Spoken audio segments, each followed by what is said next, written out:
যে নিজের কষ্ট ভালোভাবে বুঝতে পারে সে অন্যকে কিছুতেই কষ্ট দিতে পারে না, কারণ সে জানে কষ্টের মতো বিষাক্ত জিনিস এই পৃথিবীতে আর কিছু নেই। ঠকে যাওয়া মানুষগুলো কখনো কাউকে ঠকায় না, কারণ তারা জানে ঠকার যন্ত্রণা কতটা কষ্টের। কাউকে একবার মন থেকে ভালোবেসে দেখো, তাকে ছাড়া বেঁচে থাকাটা মৃত্যুর চেয়েও বেশি কঠিন মনে হবে।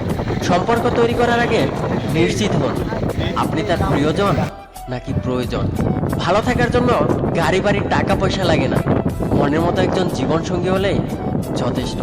সুখে থাকার অভিনয়টা সবার সাথে করা গেলেও নিজের সাথে করা যায় না।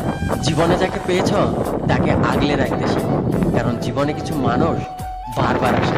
যে ভালো দেখতে তার কাছে নয়, যে ভালো রাখতে পারে তার কাছে যাবে। যে মানুষ যত বেশি আশা করবে সে মানুষ তত বেশি দুঃখ পাবে। আর এটাই পৃথিবী। কারণ দিব্যি খেয়ে মিথ্যা কথা বললে কেউ মরে না, যেটা মরে যায় সেটা কেউ কিছুই থাকে না, শুধু জমে থাকে স্মৃতিগুলো। যত গুরুত্ব দেবে তত সুস্থ হবে, যত ভালোবাসা দেবে তত অবহেলা পাবে। আমাকে মিস করার মতো সময় হয়তো তোমার হবে না জানি, কারণ তোমার পৃথিবীতে আমি ছাড়াও আরো অনেকে আছে, কিন্তু আমার পৃথিবীতে তুমি ছাড়া আর কেউ নেই। তাই তো আজও তোমাকে মিস করি।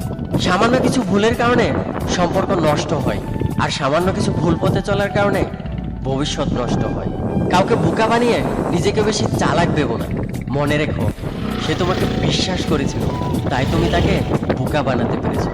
কাউকে যদি সত্যি ভালোবাসো তাহলে হাজার ব্যস্ততার মাঝেও তাকে একটু সময় দিও। হয়তো তোমার একটু সময়ের জন্য সবসময় সে অপেক্ষায় বসে থাকে। যোগাযোগ বন্ধ করে চুপ থাকার অর্থ সবসময় অভিমান হয় না। সবাই অপেক্ষার বিশ্বাসের মূল্য দিতে জানে। মানুষ ভালোবেসে অনেক কষ্ট মেনে নিতে পারে, কিন্তু একটা কষ্ট মেনে নিতে পারে, সেটা হলো তার ভালোবাসার মানুষ যদি গোপনে অন্য কাউকে ভালোবাসে। খুব বেশি কষ্ট হয় তখনই যখন সবার মাঝে থেকেও নিজেকে একা মনে হয়। ভুলটা আমার নিজের, যোগ্যতা না দেখে তোমাকে ভালোবেসে ফেলেছিলাম। অবহেলা সেই করে যাকে তুমি নিজের থেকেও বেশি গুরুত্ব দিয়ে মাথায় তুলেছিলে। একটা সময় বেশি ভালোবেসেছিলে। কারোর সাথে কথা বলাটা অভ্যাসে পরিণত করো না, কারণ অতিরিক্ত কথা বলার অভ্যাসটাই একদিন তোমাকে অতিরিক্ত কষ্ট দেবে। পৃথিবীতে এমন কোনো মানুষ নেই যার বুকে এক ফোঁটা কষ্ট নেই। কেউ প্রকাশ করে চোখের জলে, আবার